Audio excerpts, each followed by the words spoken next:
Breaking news. Logan Gilbert is really, really, really good. What is up? What is going on, everybody? Welcome back and welcome into the Seattle Mariners post-game recap. For the second night in a row, the Mariners blanked the New York Mets. It was 6-0 last night, 4-0 tonight, and that is not a bad offense. In fact, that's an understatement. That is a really good Mets offense. That is no easy feat that the Mariners have accomplished. They improved to 62-56 on the season. Houston does win, so they remain tied in first place in the AL West. 3 back in the wild card. I'll start keeping more tabs on the wild card race as well. Before I dive any further, as always, if you guys can do me the 3 huge favors. The like button, you know how much it helps out. Again, I just cannot thank you guys enough.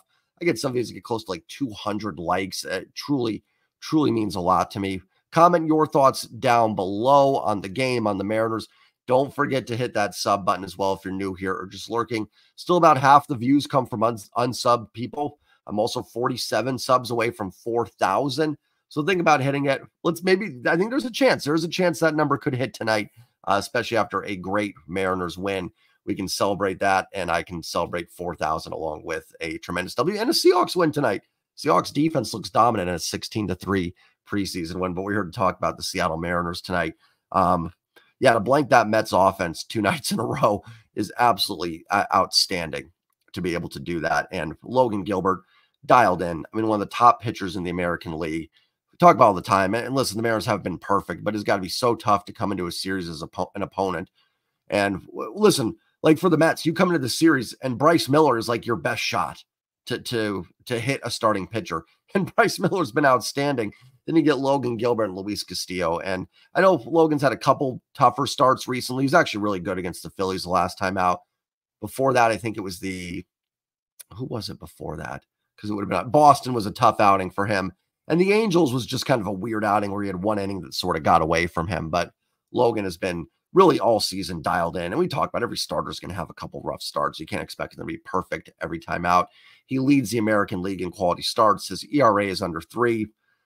Dialed in, just a tremendous performance to go 7 shutout innings. You turn it over to the back end of the bullpen with Garcia and Munoz. You feel really good doing that. And the offense does enough, right? They do a nice job chasing Manaea out of this game. Would have been nice maybe get a couple more runs off him. I thought there's a few more runs out there, but they got the pitch count up, got into the Mets bullpen, added that 1 insurance run later. They did a nice job. That's the offense that you need, right? They did what they had to do. We knew coming into this season, this offense was not going to be like the best in baseball, but we thought it could be good enough to balance out with a great pitching staff. Tonight is kind of how this team was built to win games, right? You don't expect 7 shutout innings or even a shutout in general every time out, but you hold good offenses in check, dominant starting pitching. You turn it over to a lights out back end of the bullpen, and the offense is going to run into a couple, hit a couple out of the ballpark, put some in the gaps, and do enough for you. You also saw some great defense tonight. That was one of the better defensive games of the year. That double play they turned in the first inning, Polanco to Rivas over to Turner was beautiful. That's I haven't watched Sports Center in 15 years, but that's one of the top play nominees, web gem, whatever you want to call them nowadays. Just a tremendous play. Polanco had a few of them. He had a line drive caught to him in the 9th inning off the bat of Martinez, and he had that play in the 8th inning on Harrison Bader's grounder. I think that was in the 8th inning. And it was knuckling away from him, stuck his bare hand out to grab it, threw it on first in time, and still made a good throw at that to get the out. So Polanco had a great defensive game. Robles had a great diving catch, almost had another, but the ball popped out of his glove. Dylan Moore made some good plays down at third base as well. And Logan fielded his position well at one point, or not what, in general, made a nice play. Rivas just missed a liner. I mean, just some really good defense today for the Mariners as well. And when you couple that with how dominating the starting pitching is, the sky can be the limit for this team, especially in run prevention, which we've seen. Like I said, Houston does win today. Listen, here's the thing with that. Listen, I want Houston to lose games. I would love for the Mariners to be 3-4 up in the division, but you can only control what you control. I'd much rather have, listen, I want the Mariners to get in the playoffs. I want them to win the West, obviously, but I'd much rather have them going out winning than everybody losing and them not being able to gain the ground, essentially. If Houston wins, you tip your cap, nothing you can do. You're going to play them 3 more times. Hope you win 2 out of 3, and maybe that's the difference. Maybe just play even the rest of the season. Obviously, you're going to have games where you win and they lose and vice versa. But, for the most part, it may even out. It's whoever wins 2 out of 3 in that last series in Houston that gets to claim the AL West title. It may just come down to that. That's kind of where I'm at with it. Doesn't mean I'm not paying attention to Houston, but enjoy the Mariners winning. Keep winning games. 3rd win in a row for the Mariners, and good things will happen, right? Don't expect them to win every game. Obviously, that's not possible. But you keep stacking W's, and eventually good things will happen to you. And keep an eye on that wild card race as well. Houston does beat Boston, who's right in front of you for the well, Boston's actually not in either, but you got to pass them to get to Kansas City. So, I guess if we're going to look for positives of Houston beating Boston, that would be one, that you do gain a game on the Red Sox in that wild card chase. So, keep that in the back of the minds as well, especially if Houston and Seattle both kind of get rolling here. It is certainly a possibility. Obviously, I want the division, but I do want the team to make the playoffs, no matter what. And then we'll evaluate everything at the end and see where they're at. So, and then how about Sunday Night Baseball tomorrow night? First time since 2004 against the White Sox that the Mariners are hosting Sunday Night Baseball. They've been on it 2016 in Chicago. That was a rough one. It was a walk-off loss, which would have been a series win. I think they blew a 3-run lead in the 9th inning. And I think John Lester had like a walk-off bunt or something, a frustrating game, if I remember that one correctly. Excuse me. And I haven't had a game in Seattle since 2004. And listen, I get it. The Mariners have not been great, especially starting in 2004. That was kind of the start of the downturn. But they've had some somewhat decent teams. I think it's a little weird that Sunday Night Baseball hasn't gone out to Seattle. And I'm biased, but one of the most beautiful parks, beautiful cities in the country. And you couldn't get one game in 20 years out there. But boy, we've gotten 9,876 Red Sox Yankee games on Sunday Night Baseball, haven't we? Again, I get it. They've been much better than the Mariners. I'm not saying it should be equal, but I feel like you could squeeze one game in Seattle in Sunday Night Baseball. But we'll get it tomorrow. So enjoy the afternoon of baseball and get ready to watch the Mariners tomorrow night for a national audience. So hopefully they show well and have a big game. Let's take a look at the box score here. Logan Gilbert, 7 shutout innings, 3 hits, 1 walk, 6 strikeouts, ERA down to 2.91. It would be crazy if I said I don't even think that was Logan's best outing this year, even against this offense. This offense is loaded. Lindor, Nimmo, JD Martinez having a nice year. Pete Alonso, OPS at almost 800. McNeil's having a bit of a down year, but Vientos, 860 OPS. Alvarez, 742. Even Bader at the bottom, 714 OPS. It doesn't look amazing, but like the 3rd best OPS in the Mariners lineup. That is a good lineup. Where are they 5th in baseball in runs? And I didn't even think Logan was like at his best. That's how good Logan Gilbert was tonight. Just a fantastic outing. Thought he lost a little bit of command in the 6th inning towards the end of it and maybe into the 7th. What I'm doing, I'm nitpicking. Logan was absolutely dominant. I don't even know why I'm mentioning a negative by at all. Logan just dialed in. What an outing from him. And to get those 3 runs in the 1st inning was nice.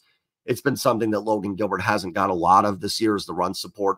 So that was great to see. And boy, did Logan get the run support and make it worth it. He held that 3-run inning up, just dominant. And to get through 7, you feel so good now because you're turning it over to Garcia. You're turning it over to Munoz. So it's not that, getting through 6 is bad, but you're a little dicier in the 7th. I love Colin Snyder. He's been fantastic. Voth has been fantastic too.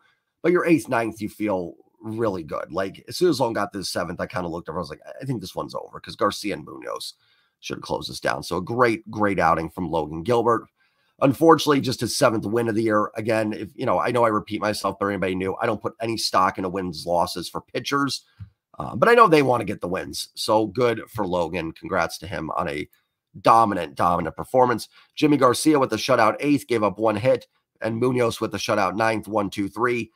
Garcia throws how many pitches? 16. Munoz throws 9. They hadn't pitched in a while. Garcia since, let's see, Thursday. Did he pitch? Did they play Thursday? Or they off Thursday? Wow, I'm having a brain fart here. They played Thursday, right? They were off Monday. So it was Tuesday, Wednesday, Thursday against the Tigers. Am I right on that? Wow, that's a brain fart for me. Yeah, so Garcia hadn't pitched since Thursday, had the day off. Munoz hadn't pitched since, I think, Saturday, a week against the Phillies. So both should be good to go tomorrow, especially with an off day Monday. So good news there. Obviously, you feel good with Luis Castillo on the mound, but your pen is in really good shape too, and everybody else should be good to go as well. Offensively, the Mariners bust out 7 walks, strike out 13 times, do get 6 hits, 4 runs. Did a nice job against Manaea in that first inning. Robles and a Rosarina, the back-to-back doubles to get him on the board. Justin Turner had a nice game. He belted a double off the wall, and Mitch Haniger adds on with the RBI single. Again, I thought they actually could have gotten some more off Manaea. He was, in and out of jams in the first, even though he gave up the 3 runs. Second inning, wiggled out of a jam, and in the third inning as well. I'm never going to complain about putting up a run an inning against a pitcher. I mean, you were on pace to get 9 runs off Manaea over a 9-inning stretch, so I can't be mad that they had the 3. But, man, Manaea was bad, and it felt like there were some more runs out there. But the Mariners really had some nice at-bats. They worked 5 walks against Manaea, hit some balls hard as well. So I thought the offense had a nice approach. Me and Jake talked about that on the postgame this morning, that, if you can get that pitch kind of from Manaea, get in the bullpen, you feel pretty good. Now, you got into the bullpen. You didn't exactly, demolish their bullpen. You got 1 more run. But you forced them to throw some arms out there and to deplete the bullpen a little bit as well. And anytime I think you can get a starting pitcher throw 85 pitches through 3 innings, put up 3 runs against them, you take it. And listen, Manaea's not like someone I view as like a lockdown, amazing ace starting pitcher. He's, I think, pretty, just solid across the board, but a good veteran, been in the league. A guy I've kind of talked about a couple times, the Mariners maybe picking up. At the time we weren't sure about Wu and Miller and how they were going to look, just kind of a veteran at the back end. But he's been lights out his last 2 starts. He's gone 7 innings. He struck out 21 batters over those 2 starts. So he's really been dialed in. And we've gotten on the Mariners for that, right? That they've let pitchers like that off the hook. And, I'm not trying to make this a major defense of the offense or anything. It's still not been a great year. We hope it's a final. They played better, right, the last few weeks. A couple hiccups there against Wheeler and Skubal. Tiger series wasn't great, but they have been a little better the last few weeks. And here you go, a pitcher that's been dialed in, and they got to him. They roughed him up certainly better than anybody else had over the last couple weeks. So good to see. Much better at bats today. Victor Robles was 1 for 5, had the double to lead off the game. A Rosarina, 2 for 3 with a double, a base hit, and a walk. Again, man, just every game I feel like I do these, I'm just talking about a Rosarina quietly being on base 3 more times. Cal was 0 for 3 with a walk. Great game from Justin Turner, a double, a single, and a walk on base 3 times as well. Great veteran at bat in that 7th inning to get the add-on run. Kind of felt like, they were sitting there, they got the big 3 runs in the first inning.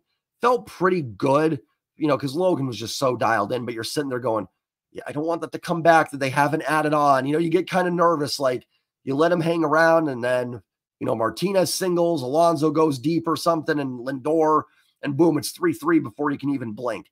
So that was a nice insurance run to get for the Mariners. You're always like, will 3 runs in 1 inning just hold up for the whole game? So it's nice to see him get another run. Turner also drove in a run with the double, worked a walk as well. You're just going to get a good veteran solid at bat from Justin Turner.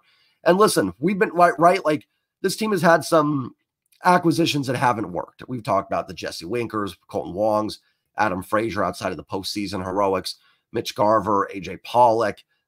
Mitch Haniger's been really clutch this year, but overall has not been the Mitch we knew. Still giving value, I think, but even Jorge Polanco to an extent, he's played better of late, but overall not working out. And I've been critical of those, and the team certainly might have some things to look at in the offseason. And you guys know where I stand on that. We'll see what happens when the season ends. I think they need to get in the playoffs, or I think some changes need to be made, but I don't want to harp on that in a game they won. But anyways, my point was going to be, they acquired a Rosarina and Turner at the deadline, and both have been really solid. They've gotten good production from those guys. So those have been good acquisitions. We talk about the bad ones, but there have been some good ones as well. And so far, both those guys have done a real nice job for the Mariners and definitely helped them win some ball games.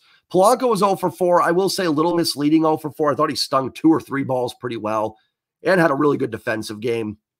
So I won't harp on Polanco's game too much. Probably easily could have had 2 hits in there. Haniger 1 for 4, only 1 hit, but it was a big one. It was that 3rd run in the first inning. Demo was 0 for 2, did work 2 walks. Garver 0 for 3, worked a walk, DH day against the lefty.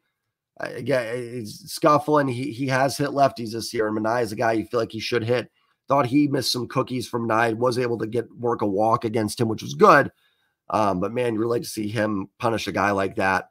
So we'll see if Garver, he'll probably be catching on Tuesday. I imagine he will not play tomorrow with the righty. So probably get Cal catching all 3 games, and then with the off day Monday, that'll work out. And then Leo Rivas 0 for 3 with the walk. Listen, good defensive player, had that big hit yesterday. No problem with Leo Rivas. Like to see JP get back in there, get healthy, obviously. But, Rivas, guy's got a 491 OPS. I'm not going to hype him up too much, but he's had some good at-bats, worked some counts, had the big hit yesterday. Anything you get from Leo Rivas to me is just kind of gravy. So I'll take anything that he gives you, essentially. Going for the sweep tomorrow. It's a good Mets team. I said actually after the postgame in the Tiger series for Game 3, I had a good feeling about this series. I don't know. This team just seems to play better. These weekend series, when good teams come into town, they just seem to be a little more hyped up. They got, like me and Jake talked about this morning, they've got to keep that energy up against some of the bad teams too. But for right now, really, really good to see.